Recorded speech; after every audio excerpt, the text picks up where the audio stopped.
Just to note before we start, this is quite a dry crumble because that's my preference. Check out the caption if you like it a little bit wetter.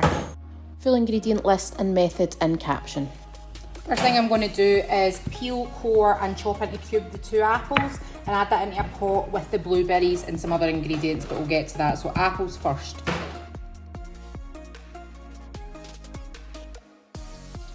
To the apple, I'm going to add your tablespoon of lemon juice just to stop it going brown.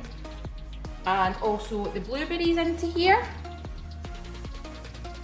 To this, I'm going to add the ground cinnamon.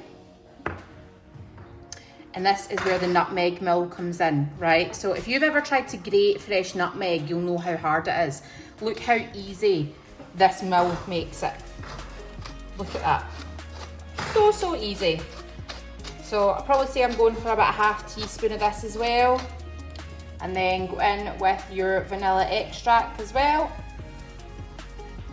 And then last thing we're going to add is your water.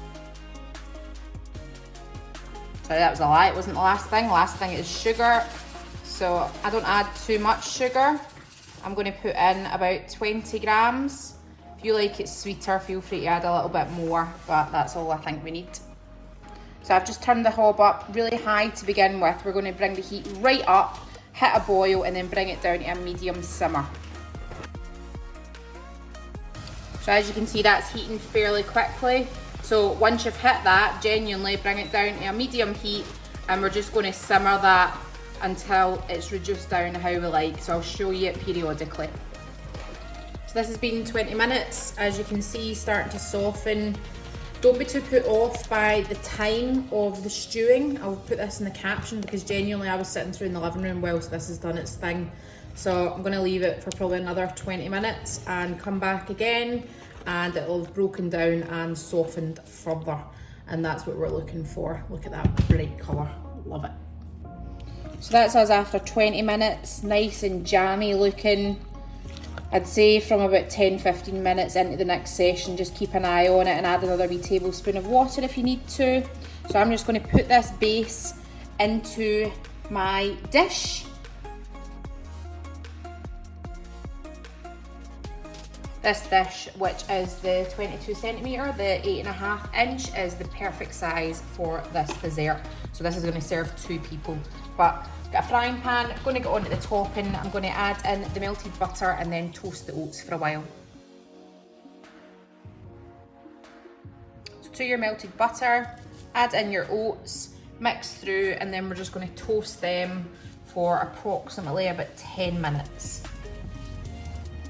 We are going to need to keep an eye on this just to make sure it doesn't burn on one side. So every minute or so, just make sure you're giving it a little toss. So after approximately 10 minutes, you'll be able to feel the difference. Okay, just a wee bit nice and toasty. I'm going to add in a tablespoon of sugar, a tablespoon of your maple syrup. Give that a stir through.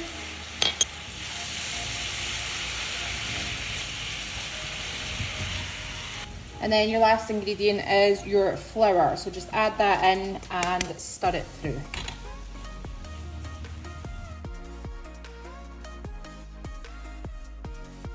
Then last thing we're going to do is spoon your crumble topping over your fruit. And I have preheated an oven to 180 degrees. And we're just going to stick this in the oven just to give it a final heat through, because by the time you've done the topping, the fruit will have got a little bit cold. Just to make sure it's nice and hot and bubbly for serving. And there we go, just out of the oven after 14 minutes. And that's us good to serve.